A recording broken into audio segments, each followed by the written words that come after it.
So I went to 7-Eleven. This is my drink today. It's matcha latte from 7-Eleven. Actually, I'm just I'm just flexing my nails. Look at my nails. They're so cute, right? So let me have a drink. I can't take it off. Okay. Itadakimasu.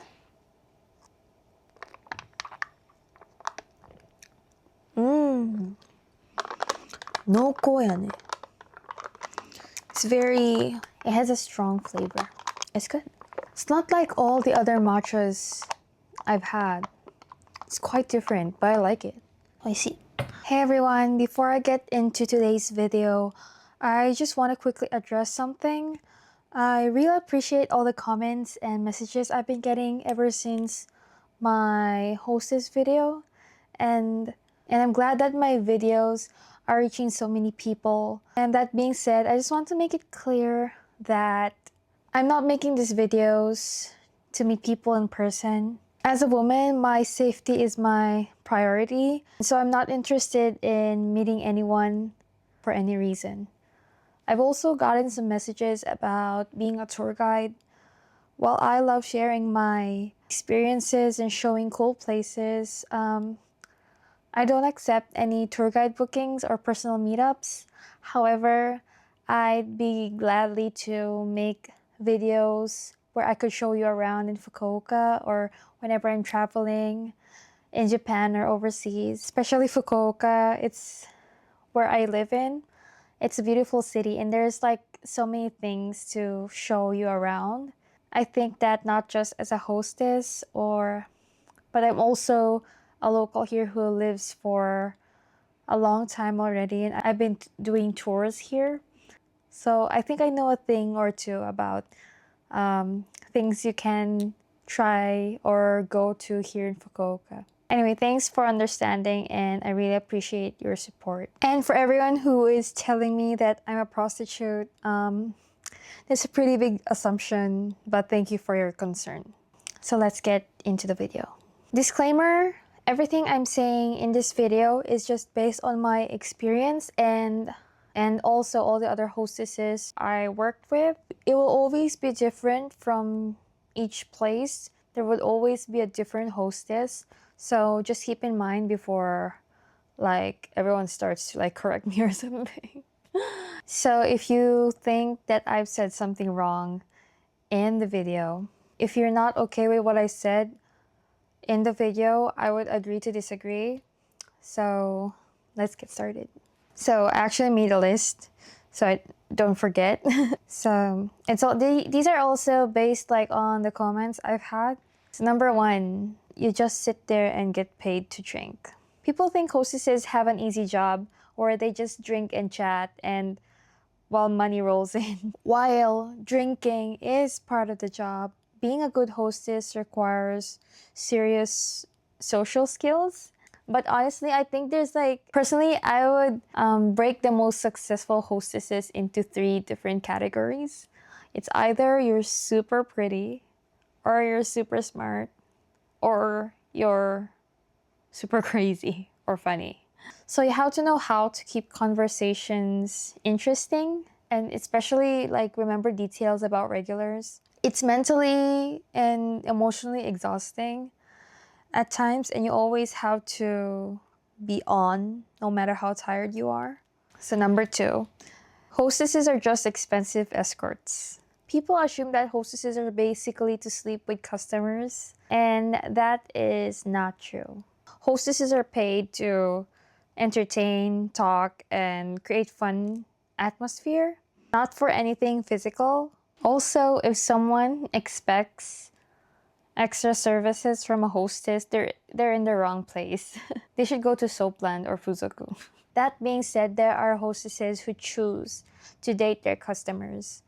But that's a personal choice and it's not a job requirement. You can make tons of money instantly. Many people believe that hostesses are all making bank, pulling in millions of yen per month with no effort. But the truth is, while top hostesses can make a lot, most don't really make that much money. We don't get rich overnight. Your income will always depend on where you work at, your client base and your skills. Like new hostesses start with lower pay, and if you don't build good relationships with regulars who request you, your income stays average. Also, some clubs have strict quotas, and if you don't meet them, you might even lose some money. If you hustle, you can make a bank, but if you're like me who doesn't, I don't go to Dohan, or let's just say I'm not rolling in cash because I am protecting my peace and I don't want to get mentally drained with that kind of work, especially if I'm working other jobs. And if you don't like small talk like I do, it's gonna be a long night. If you put in the effort, go on Dohan or pre-work dinner with the customers, text clients, build relationships, you can make serious money, sure. But if you're like me and don't do all that extra stuff, you're making decent cash, but you're not out here buying an LV bag. I think it's the same with any job in any industry. There would always be different jobs and salaries in an industry, and there would be a company that there would be a lot of the same jobs in an industry, but they're all different, like different staff, different working regulations, different pay. And it's the same with working as a hostess in a club, where there would be hostess jobs that would not fit to you, and there would be the perfect place where you could work and where you're satisfied with the regulations and your pay and with the people we are working with. I get a lot of questions how much a hostess makes. So I'm gonna break down to you guys in another video. And also, I'm not just gonna share how much I make, but also what my regulations are and the reason why I'm making that much in my job. Number 4, a lot of people think when they hear the word Japanese hostess, they will always think glamour, luxury lifestyle. Many people picture hostesses living a luxurious life, always dressed in designer outfits, partying every night, getting gifts from the guests. While there are luxurious moments, it is still a job, and some customers are rude, some nights are slow. We also deal with drunk clients, awkward situations, other drunk hostesses. This is also connected with the myth of like hostesses making a lot of money. We are earning more than the average hourly wage, but we have to maintain our appearances, hair, makeup, outfits, and it costs a lot of money. So even if you're earning, you're also spending. We also have to buy gifts on special occasions, and we have to remember their birthdays. And like some hostesses, they would be very specific on the day they met and something like that. Some top hostesses, they do live a luxurious lifestyle, especially if they met someone who's very generous, or if they're in a relationship with someone who they met at work. So next one is anyone can be a hostess. Yes and no. Because some people assume that as long as you're pretty, you can be a successful hostess. And I would say no, because I'm pretty, but I'm not successful. looks help, but personality, social skills, and emotional intelligence matters more. Well, that's also yes and no. It's like a lot of different hostesses.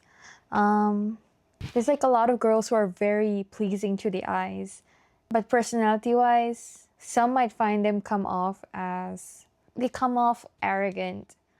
And some people like that.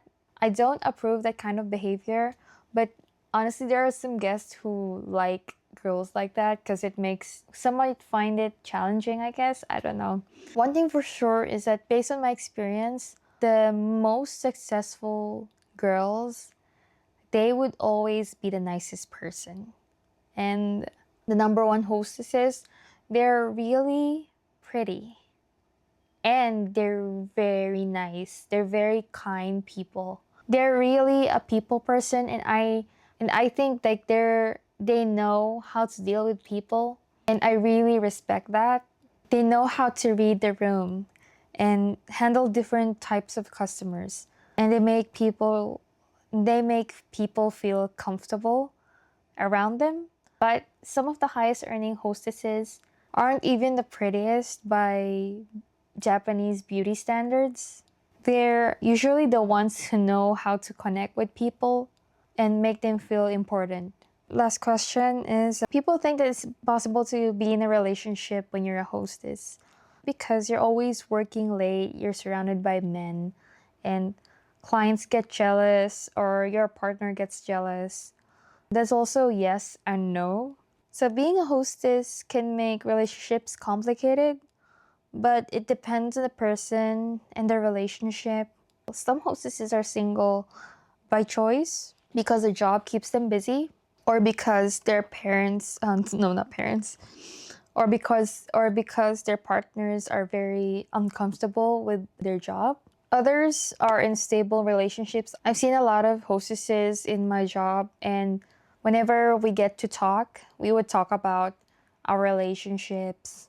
About half of the hostesses I know have partners. It all comes down in setting boundaries, finding a partner who understands the job. So there's a lot of challenges like, late working hours, jealousy issues, like emotional labor, where after work, you might not have energy to entertain your partner. But I think that applies to any job.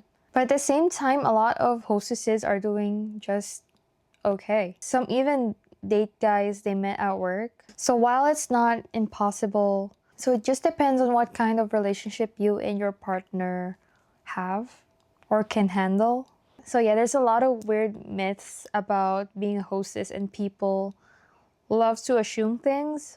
But if you ever want to know the real tea, drop a comment and I might spill it in my next video. So